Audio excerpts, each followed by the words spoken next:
Some of you might be expecting Alexander Combros to stand here in front of you and give you a enlightening talk about the relational database ability. However, unfortunately, he's sick. We have a backup speaker here. He's going to tell us something about Stuxnet. He's Candid.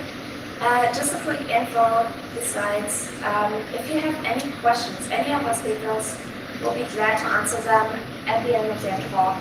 However, since all the talks are being videotaped, I would ask you to raise your hand if you have a question and wait until I hand you the microphone to ask it. Okay, so thanks. Hello, everyone can hear me in the back as well? Oh, I see nodding of heads, perfect. So, yeah, as you see, I'm not Alexander Combros. I'm not even trying to impersonate him. We're going to try that. Stay for the next talk. Dale's probably going to tell you how to do that with some suggestions. But, yeah, since I heard 1 hour ago that I should give a stand-in talk on something, I think, okay, maybe Stuxnet would be the most perfect fit. First, I thought, maybe I could go for Christina. Don't know if you guys know her. She's one of the hackers who got arrested for dealing with ZooSpot and stealing, well, $70 million. There's a couple of people arrested with it, but you see, hackers aren't really all those geeky nerds wearing black t-shirts, at least not some of them. But then someone else pointed out, well, probably should talk about the badge as well, because my brother actually designed the badges.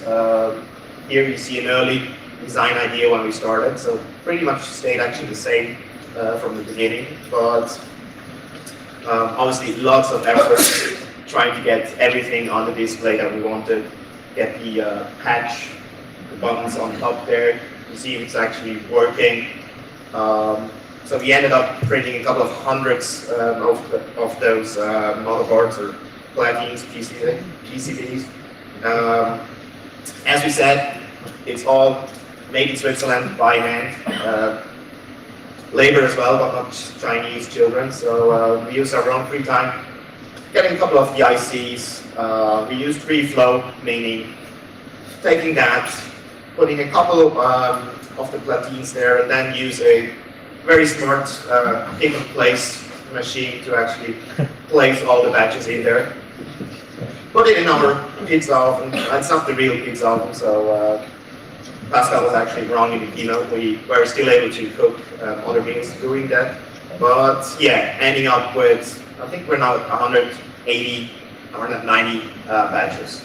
And we hope you all enjoy that. If you have any questions about it, feel free to drop down in the Hash Center, and we're happy to help you out. But yeah, back to different hardware. So Stuxnet. You've probably all heard of it because it's been all over the news, at least starting in September. There's lots of thought about it. There's even more hype about it. Yeah, I have to admit, I helped doing some of that as well.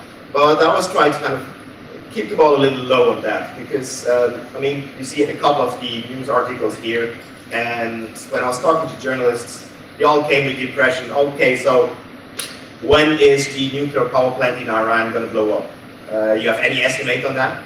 And well, it's not really that simple, right? And it's really hard to get them off the idea that, yeah, it was that hack of the century that was targeting very special ops and doing it. But we'll come about a couple of those, let's say, thought messages that have been spread out. So what is Stuxnet? Well, we've seen 4 variants over the last, let's say, 12 months.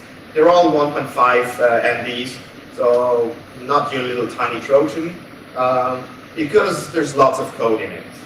So what else do we have in it? Well, the main purpose is to take over industrial components in some facility.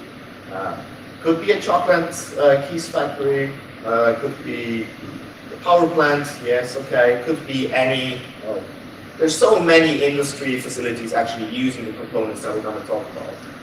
So how is it possible to do that? Well, actually, it's trying to control the PLCs, the programmable logic controllers, which are kind of the interfaces to all those fancy robots and other stuff that you might have seen somewhere. So, first of all, he needs to get into the facility. He was using the now famous link vulnerability. So with the USB stick, even if you have to patch it up, even if you have auto-run disabled, if you browse it, it will actually use a vulnerability to infect your machine up to Windows 7. It was declared as a zero-day exploit. No, it isn't. It wasn't a zero-day. It was unpatched at the time, true to that. But we actually saw a Zeus bot, not for Katrina, but someone else, back in 2008, using the same vulnerability already. Funny enough, we detected the sample there, but as it is with AD companies, it's just generic signatures dropped off. So we find Microsoft confirmed that it's actually the same vulnerability, but they probably didn't know about it either. So what else did it use? Well, it used the old spreading vulnerability from configure world. Obviously that one was patched, so definitely not zero-day. But we all know people tend not to patch, especially in those productional areas where you have air-gapped networks where you say, okay, I'm not connecting my machines to the internet, so why the hell should I patch? Because nothing's going to ever enter my network, right? And we all know that's bad by design. There's always going to be something in there. And when I was talking with a couple of large manufacturing places in Central Europe, they all confirmed that most of them actually use thousands of USB keys, and they have external personnel coming in with their own laptops to do some configuration in the internal air-gapped network. So there's no way of controlling that. There won't be anything jumping onto that network. So still legitimate idea to use that vulnerability to pass on. Third one was the printer spool vulnerability. Also need to spread around in the local network using an exploit in printer spooler. Was deemed as a zero-day. This one definitely wasn't a zero-day. That was already announced in, I think it was April 2009, in the magazine Hacking. I think it's originally a Polish magazine, but it's translated in Chinese, Russian, English, German. So apparently Microsoft isn't reading that magazine because, yeah, it wasn't patched when Stuxnet came out. So from those three vulnerabilities here, all were actually already known, so not really that sophisticated as being told. It also used normal network shares, so using the privilege token that you have on your machine or the infected machine to actually spread around and see if there's any admin shares open, where you can copy itself onto, use a scheduled task to run itself and then infect that machine as well. Obviously, command and control server, we go about that in a minute. Peer-to-peer updates, we all know about peer-to-peers, right? Also being used for quite a while now in malware to update itself. Stuxnet wasn't really as sophisticated as others, like Configure actually used really sophisticated algorithms. You also get the updates encrypted, so they were digitally signed, so you can't really take over the machines. Here, Stuxnet just opens up a couple of RPC ports, and then scanning the whole local network to find if there's any other machine infected with Stuxnet.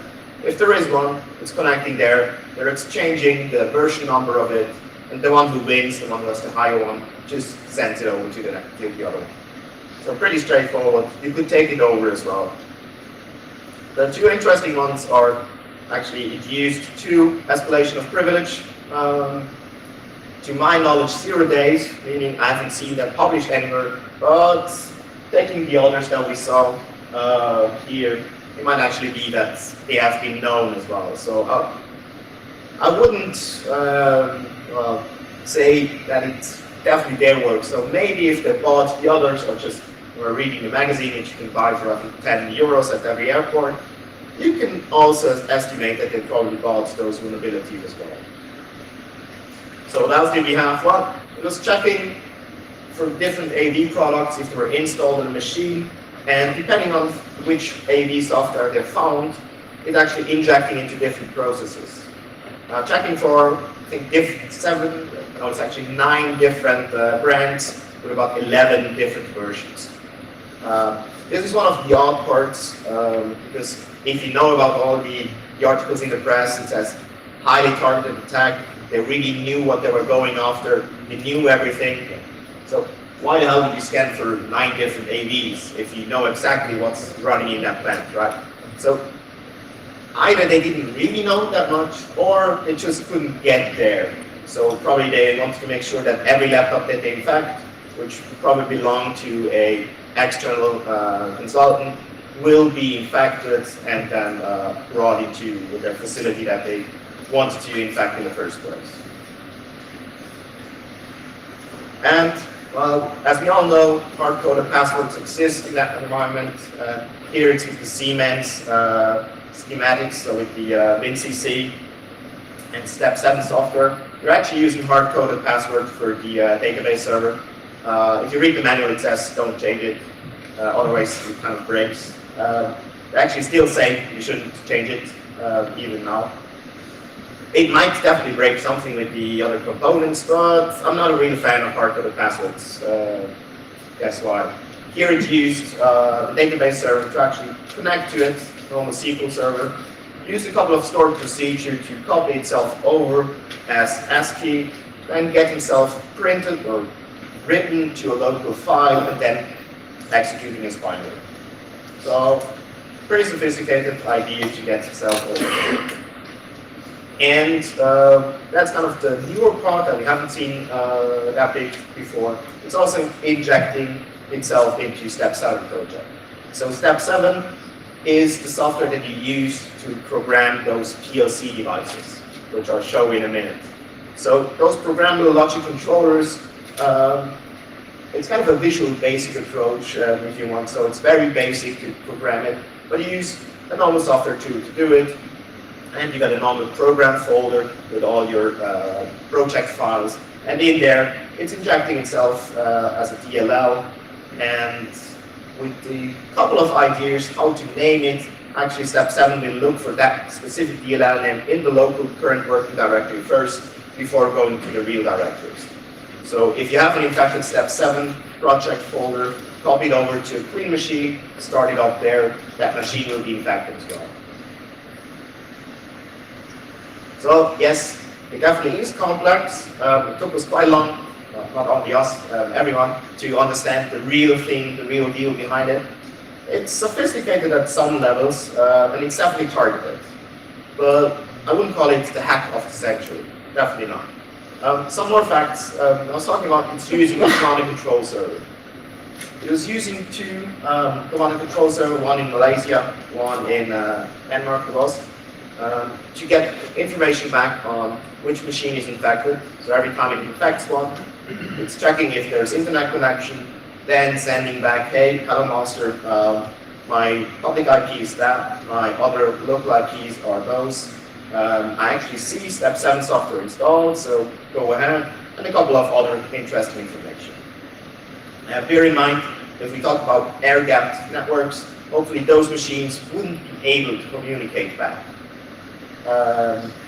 But a lot of machines were actually able to phone back, because once we found out about that, beginning of September, end of August, we were able to take over those 2 domains, put on a sinkhole, basically just redirecting all the commands to our site, and by now we have a little bit more than 100,000 different public IP addresses which we're connecting to that site. So there's a couple of, well, maybe 100,000, maybe a couple of duplicates, but at least a lot more machine than you would expect in one nuclear facility, right? Besides that, one effect which was often overlooked in the media was for the rootkit driver that we used to hide itself, hide the files on the USB stick as well. It actually signed them with a valid digital certificate. The first one was from J-Micron. That one was revoked on the 14th. Then they switched over to one in Realtek. If you do some Googling and use Google Maps, you figure out those 2 companies actually have a building or share an office compound in Taiwan. so they're door to door. So some people suggested, yeah, probably clear a physical break-in. Someone got there, got both of them. I actually doubt that because, well, do you know where the private key for signing would be on any of those servers if you just walk in for a physical break-in? I'd say it's probably more likely that insider who was paid for it to get it, or just any of your local information stealing Trojan, which just happened to have infected a couple of those machines there and sent back the certificates. So it's hard to really say, but still funny enough that they try to kind of sign it, so it's passing better under the radar of AV and other security tools. So think, yes, it's a valid certificate, so can't be anything malicious, right? So let's dive a little bit into what it's actually doing the first time it gets executed. As said, Stuxnet is a 1.5 MB in size DLL. So the DLL itself has, I can't recall by heart, that's why it's too late. I think it's 15 different exports and a couple of different blocks in the resource section, which you can extract to memory and then run from there. But at first beginning, it's checking for its configuration file. So it has a couple of things like, should I infect USB keys? Should I do anything at all? Is that machine interesting? If it passes the check that the configuration file is there, it will actually jump over to check if it's a 64-bit machine. If it isn't, if it is, it will quit. If it isn't, it will go on. So one idea to stay protected would be use 64-bit machines. But we all know in those industrial facilities often, we still see NT4, Windows 95, which is really awesome for real-time management of equipment. So after that, it's checking for the OS version. Depending on the OS version, it then goes to check if it's already having admin rights or system rights. If it has not enough privilege, it will use one of those privilege escalation vulnerabilities that we said. There's one for the XP2K and one for the Vista Win7.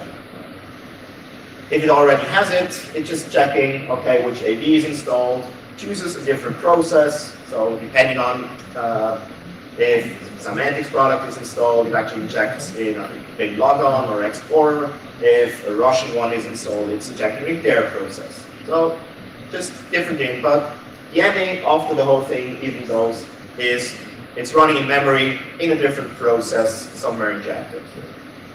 So then the second routine kicks in, which checks again if the configuration file is still there, and there's an infection marker.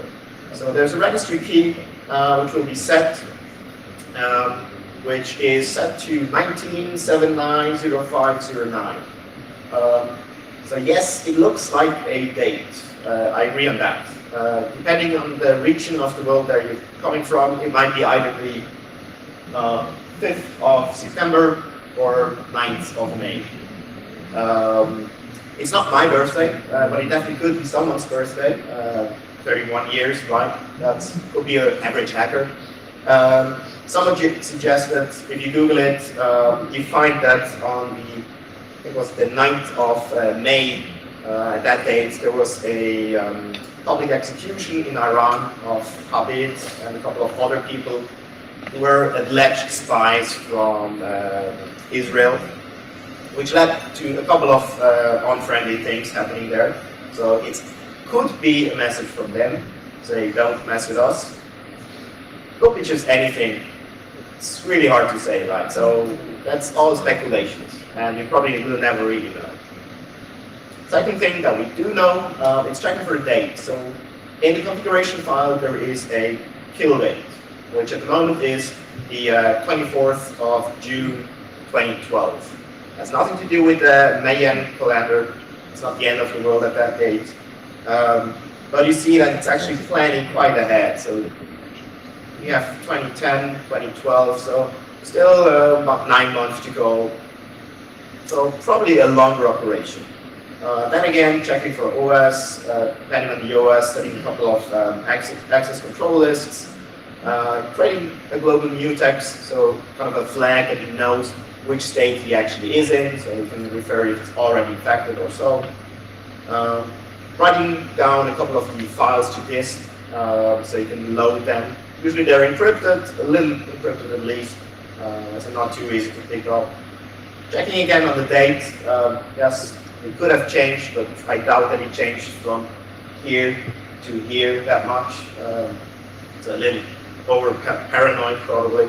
Then it's decrypting and loading the just written files to disk, checking which version it is, and depending on the version, then checking if it needs to update itself or not. Writing down the rootkit files to hide itself, loading the rootkit files, setting the timestamps of those so they don't show up as 2010, but they actually show up as whenever you installed your system. And then a couple of more mutexes injecting into different other processes to start their own kind of routine. So there's watchdog, which checks if there is a USB or a removable drive injected into the machine, and if there is one, it will check if it's already infected. If not, it will inject itself into it with the link vulnerability. Then there's another one which will check for if there is step 7 software installed, and if there's any project files that he's able to inject. So once that's done, the main routine here will exit, but as I said, the watchdog process and all those helper exports will actually still run and wait till there's anything interesting happening. So here's a timeline. I'm aware that it's probably hard to read. It's just copied off the PDF, sorry. Just highlighting that in November 2008, we saw that one of the Zeus Trojans actually used the link vulnerability. In April 2009, the printer spool vulnerability was publicly printed in a magazine. And the first Stuxnet sample that we have seen is from June 2009. And obviously you now ask, well, why the heck did it take you more than a year to come up with that? Or why did the media just start now? Well, to be honest, at that time we didn't knew it was Stuxnet. At least no one really knew about it. Just, as I said, classified as a generic Trojan horse. Now that we knew what we had to look for, we actually digged back and saw that was an earlier version. The other version, though, was a little different. So it didn't use the zero-day or claimed to be zero-day vulnerabilities. It used a different approach, just the standard autorun.in file on the USB stick to run it. It had, though, a little interesting tweak. So normally, I hope you're all aware of the autorun.in file, text file that you place on the USB stick. And if you put it in, it will actually tell the machine which program it should launch automatically, which icon it should address to it, or what the options are for opening it. And well, it's a text file, and Microsoft Windows is very, very good. So it's actually parsing anything that's called autorun.in to the end to see if there's anything that looks like a command for itself to know which thing to open it with. So what they did is they actually used the normal binary executable and just appended the text file at the end of it. And Windows just sees, oh, it's an autorun.in file, scans all the way down to the appended data section, finds, oh yes, there's text, I can read that, and then sees, oh, the text says I should execute myself the autorun.in as a .exe file, which Windows is capable of, so it does that, and off you go, you're infected. So it saves you the trouble of having multiple files. Just one file on the USB stick is actually enough to spread the word. So that's one of the interesting ones. In June, Boris Blokada, White Russian AV company, actually first discovered that, hey, there's something fishy going on with the USB stick, so there's link vulnerability. And then it kind of started the whole rolling, so people started seeing, oh, yeah, it's a new, interesting, dangerous vulnerability, could definitely be patched. And then people saw, hey, there's actually some strange blob of compiled code in it, which didn't really match to any normal assembly that you would expect in a malware. So we dig a little bit deeper, and then we figure out, oh yeah, it's actually PLC code. So we tried to reverse engineer that to get a little bit of instruction back of what it's actually doing to those PLC devices. And from that, there were lots of kind of tiny bits here and there, which was good for the media because they all wanted to show off something that we found with command and control servers, we found that it's actually using another certificate, and so on and so on. But back to the interesting ones. We started with the hardware, right? So PLCs, programmable logic controllers. Here you see one machine from Siemens on the left side, and on the right side you see a step 7 code snippet. So you got some standard, easy mnemonics to do some coding. But just to give you a 60 seconds briefing on PLC. PLC devices, they do monitor input and output values. So basically, you could use home automation systems to figure out if you should turn on the heating automatically at night, or if you switch on the light, I don't know, want to switch on the stereo as well. So just any input and any output can be connected in a kind of logical state machine sense. It's not really difficult, so it's pretty easy. You can do some complicated things with it, depending on how much you spend on those models. They're actually quite sophisticated, and one of the things, obviously, they're planned for real time. So the idea is that you connect it, usually now with Profinet or Profibus, their own kind of real-time Ethernet, and then you can send messages to manufacturing robots or whatever. Stuxnet specifically targets 2 of those components, the S7-300 and the S7-400 series. More specifically, the 315-2 and the I have to look it up, it's on the next slide. So just 2 specific models of the Siemens machines were targeted. Is it difficult to get those? No, you can buy them off the internet, actually pretty cheap. You can get one here for $400. If you spend another $100, you get an official licensed Step 7 software.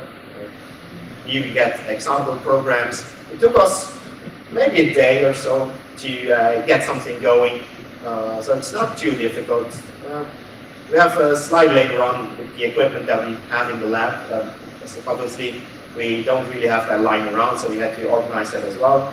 But for the Virus Coding Conference a couple of weeks ago, we actually just did a small demonstration on how to use it to put some air into a balloon and boost it up. And then the idea was to show that if it's infected, you could actually make it run the pump instead of 5 seconds, 50 seconds, which will blow up the balloon. It was pretty funny at that time. Obviously, all the tweets afterwards were saying, okay, so now we know Stuxnet is dangerous to balloons. Yeah. But what it's really after is, well, still a secret. All we know is it's attacking those specific ones, so it's the 315-2 and the 417.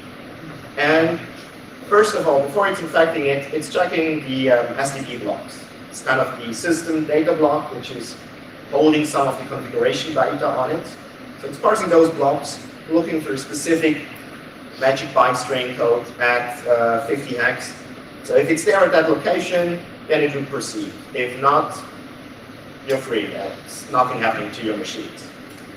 It has to have the specific network card for the Profibus, so only then it's actually injecting it. And then it's counting the occurrences of 7050 and 9500. Those words will be counted in the system data block, and only if there are more than 33 of those values found, it will infect the machine. So obviously, we don't really know what those machines are, because that's not really telling us much. All we know is that they knew what they were after. That's clear. So they knew what actually was in those machines, at least good enough to specifically know what would be in configuration blocks, and probably also know a little bit on how common those configuration blocks could be. Also, what they did know is kind of how the PLCs work. As I said, just buy one from eBay or wherever and figure it out yourself. It's not too difficult. But the 2 interesting blocks beside the system data block is the OB1 and the OB35. OB1 is kind of your main routine, so whatever you have in there will be executed. And Stuxnet, as we just assume, just puts itself into the beginning of the OB1 and then runs first. So, like a classic pre-appending virus. OB35 is a kind of watchdog process, so it's every default 100 milliseconds kind of checks if something is happening. And that's allowing it to actually respond to some changes pretty quick and does some action on it. It's also capable of intercepting messages from the trophy bus. So if the messages pass around, it can read those and inject itself or create new messages which will be passed on the network to other devices. So potentially, it could actually direct other machines on the network as well, which aren't infected by Stuxnet. Interesting enough, we kind of used, which was then dubbed a rootkit for PLC devices. Basically means if you have the step 7 software on your machine, and on the right you see the PLC device, all the communication is done by a DLL provided by Siemens. So what Stuxnet does, it publishes the real one here in a different name, places itself there, provides the same export functions for the DLL, and for most of it, it's just pushing it back to the real DLL and say, hey, let's you do the job. But for read and writes to the PLC device, it's actually taking itself into account. Which means that if you write something to it, it will modify the thing that you write to have Stuxnet infection. So if you write something to the OB35 block, it will actually add itself to it. If you read it from the device back, it will remove itself and show you just a clean version of it. So if you have an infected laptop and you're checking the PLC device, you won't see that it was tampered with. Which made it a little harder to actually identify those infected devices, because you can't really just take all of them offline and say, yeah, let's do a scan manually on each of them. I mean, there's thousands of them, and usually those facilities, well, if they are not online, up and running, you're losing money. So I've been told a couple of those per minutes that it's not up and running, you actually lose 5 grand. 5,000. So pretty fast in scanning all those, not too easy. What does it inject into or to it? Well, here you see different blocks.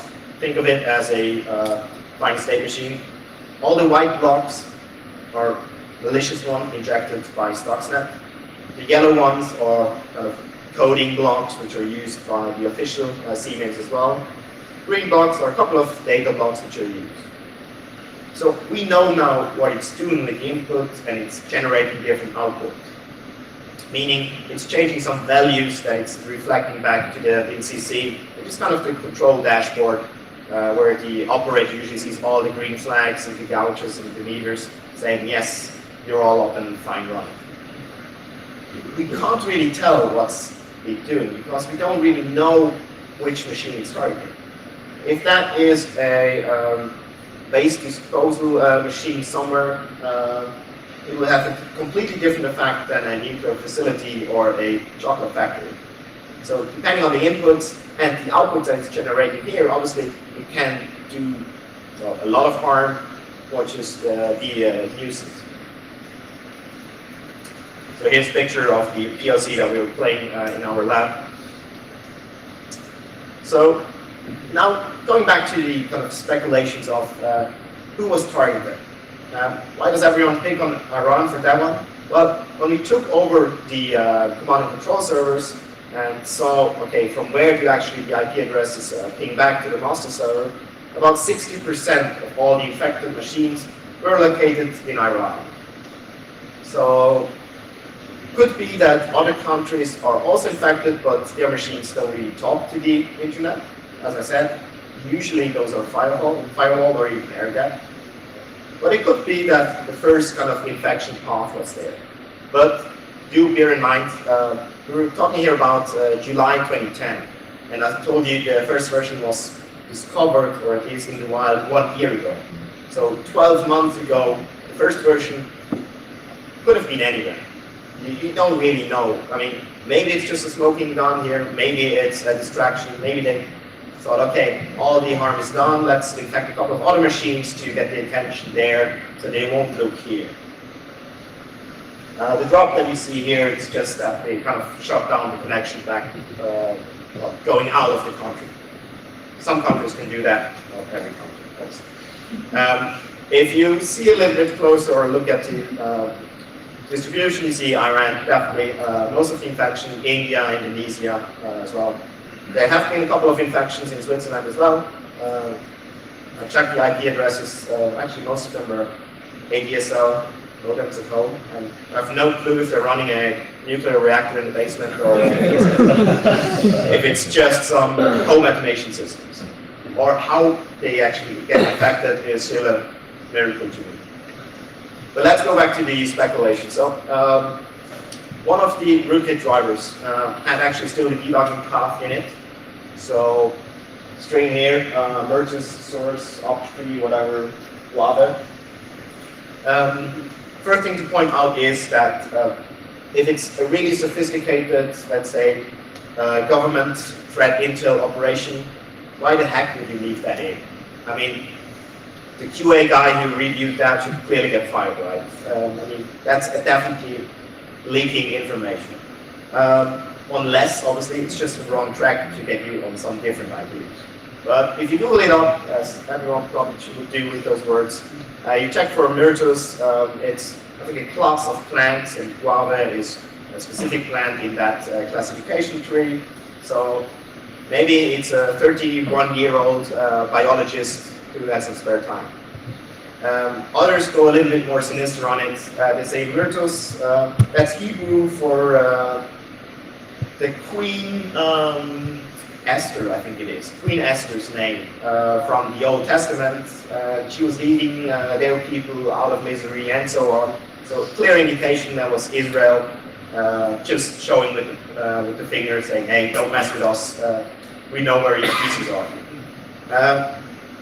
It could be also that it's actually an acronym for my RTUs. RTU is in the SCADA environment or in PLC devices often used for remote terminal units. So my RTUs actually makes sense. I have no freaking clue what that would mean, but maybe it is a biologist. It could also be that it's the first name of the guys creating it, right? That maybe it's Miriam Kozlovsky or anything, but who knows? We probably never will know. I speculate that it's rather a wrong track, a red herring, than actually some finger pointing saying, hey, we're capable of doing it. Or maybe it's just because they got the exploit somewhere and didn't really know how to check and just integrated it. Or the guy who was outsourced for doing the integration and didn't really care about it. We're talking about the birthday mark there at the infection marker. Hard to really say what's it with it. It definitely could be a birthday, but I'd say probably somewhere there is a creator of that worm actually laughing now and saying, you all fall for that, I can't believe it. With the PLC devices, it's actually also writing a specific value into one of the data blocks. So it's kind of an internal counter. After that counter is reached, it kind of does nothing, which probably means that it's expecting that the device isn't capable of doing anything or probably doesn't exist anymore. It's kind of a final state, and they named it that fool or fruit, depending on how you spell with the elite hacker slang. If you Google it up, that foot means actually that engine in aviation. So if you're flying with a airplane and you got two engines and one's dying down, you got a dead foot, which probably will crash down.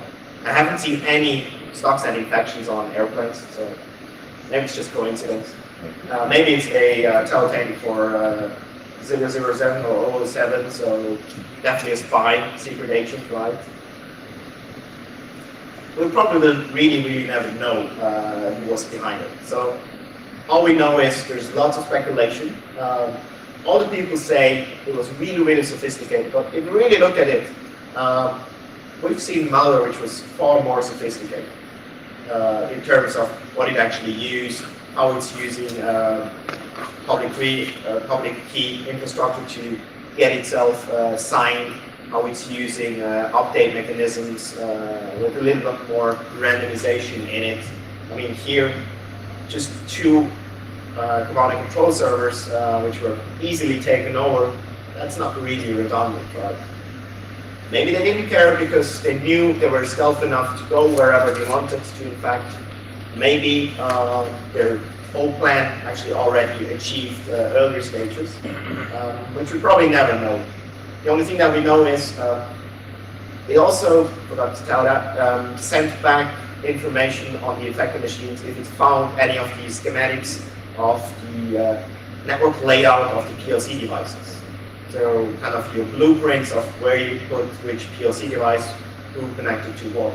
Those were actually sent back to the command and control server as well, which would allow the attacker obviously to kind of adjust its attack and say, okay, so now I know exactly which machines they're using, now I can specifically target those. But you would still need to have someone being able to get there. So if you broaden up the speculations, the nuclear power plant in Bushehr, Iran, has been in many pictures in many newspapers. Siemens stated correctly that they don't sell any software and equipment to them because it's prohibited. We all know they do actually run Siemens software. There's a couple of nice screenshots. One showing that there's a pop-up message saying your Step 7 software license expired. So maybe they actually don't really use a licensed version. Could be. I guess Siemens won't send anyone down there to collect the money, but you never know. Second on, the Series 300 and Series 400 PLC devices aren't registered or aren't allowed in nuclear power plants, so they're not certified to use in power plant. Again, some countries might not really care about certifications, right? But I really doubt that someone tried to blow up the Bushehr nuclear power plant, especially not some of the countries around it, because if you blow up a nuclear power plant and you live just right next door, it's not the smartest idea, right? More likely would be the facility in Natanz, also Iran, which was used for enrichment of uranium.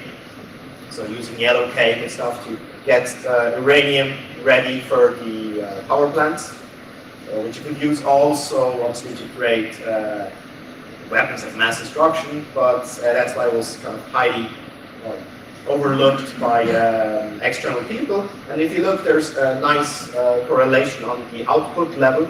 So you find nice graphs of how much uranium was enriched to a certain level, of 5% purity, to the degree of June 2009, it actually was still increasing a little bit of the output, so their centrifuges were getting better and better, and then it dropped down, and since then it actually declined down. So it looks like they screwed something up, or maybe they already had enough enrichment, so they didn't really care. But that could be because those centrifuges are actually not so, or are very delicate, so if you screw up a little bit the turning on those, the ball bearings and everything will go nuts in days, and replacing those aren't so easy, because some of the equipment there is coming from America. So there's a company in Philadelphia which actually sold the equipment to Natanz and other facilities, which obviously isn't the smartest thing to do in the US because it's forbidden as well. And since they found out those guys are actually wearing, I think, orange jumpsuits and have a little travel restriction. But obviously from there, someone could get some intel on what machines are actually in those power plants or enrichment facilities. So that would be a plausible idea. Still, it's all up for speculations. So, last slide. Is it really so uncommon, those targeted attacks? No, it definitely isn't. I mean, there's been plenty of attacks. There's been Aurora attack beginning of the year. We've seen target attacks against military. We actually did a survey this year asking, I think, 1,500 critical infrastructure provider, do you see specifically targeted attacks against you, which you expect that they're probably politically motivated or whatever? And 53% of them said, yes, we do. And the average is about 2 attacks per year. So 2 per year is what they actually detect and see. I don't want to know how much they actually don't see and don't detect. Because the typical directed attack that we see is just going for less than 5 persons. So usually it's the CEO, the secretary of the CEO, because she's reading the emails, and then maybe 2 or 3 other key persons, which will get a PDF with a zero-day exploit or a PowerPoint presentation with specific content which is relevant to them. They will open it up, will connect back to get a backdoor, get all the information that they want, and send it off. So here, with more than 100,000 infected machines, it's kind of spread a little bit too far for a really targeted attack. And with that, I'll open it up for questions. As said, please raise your hand and wait for the microphone. You make cool badges, by the way. But the question is, you got information from over 100,000 affected machines. Do you also know how many of those were running the Siemens software and how many of those fit all the requirements, like the Profinet? Good question. Yes, we know how many of those were actually using step 7 because it's one of the attributes that it's setting back when it sees step 7 installed. Obviously, not all of them. It's about, I'd say, 15% of it had that installed. How many of those were actually connected to the real deal, the real devices, we don't really know. And how many of those would have the right configuration set with the right values, we don't know. The official statement from Siemens is, I think at the moment, that 17 facilities or enterprises have been infected that use that specific product, but none of them has been affected. Obviously.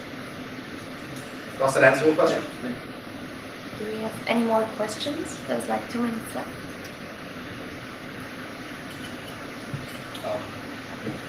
So how can such attacks be prevented in the future? Is it clever to run Windows in such a system? Yeah, well, I guess we all know the answer to that. It's pretty tough to actually prevent it. I mean, we went to a couple of those facilities and said, yeah, cool, we can help you, just show the layout and we figure out something. But as I said, some of them actually have hundreds of external guys coming with their own laptop, plugging it into the PLC directly to configure it. They don't want to give away their step 7 project files and everything because it's their kind of trademark and CI. So they don't really want to use a USB stick with another machine which is perfectly safe connected. So as long as that process is still the same, there's always going to be someone which has an unsecure laptop which would be able to bring something in. So you would need to actually have those devices kind of locked down. We've tried that, it's actually working. Obviously not using AE software because you want to be in real time, but there's whitelisting or application policies where you can really restrict it and say, I only want those 2-3 processes being run on that machine. No other binary should be able to execute. You can do that pretty fast, even on Windows with the kernel module. Should you use embedded systems, Linux? Might help, but we all know Linux, well, there's bugs there as well, and you're able to infect it as well. So there is no silver bullet to prevent that from happening in the future. But I think now it's starting to get in the right attention area where people say, hey, okay, maybe just making an air gap to that network isn't enough anymore. We really need to protect those machines. Does that answer your question? There's time for one last question, maybe. Let's ask one. Over, the chance. Wait for the microphone, please. So, I guess for Siemens this field was a little bit new, especially public exposure and also the collaboration with companies like you. Can you a little bit disclose if and how you interacted with Siemens? I've seen some interesting slides yesterday being published, which are yeah, disclose the Siemens view on the story, but maybe you have some more insights. I could, but I prefer to do it over coffee when the cameras are on. Yes, you're right. It's definitely, I assume from my perspective, a little new experience for them. It was not too easy to engage with them. I'd say that's fair enough to say. But yeah, I'll better refrain from going deeper into the details. Sorry for that. So if there's any more questions coming up, you'll be around to answer them as well. Thanks again, Kenneth, for jumping in on short notice.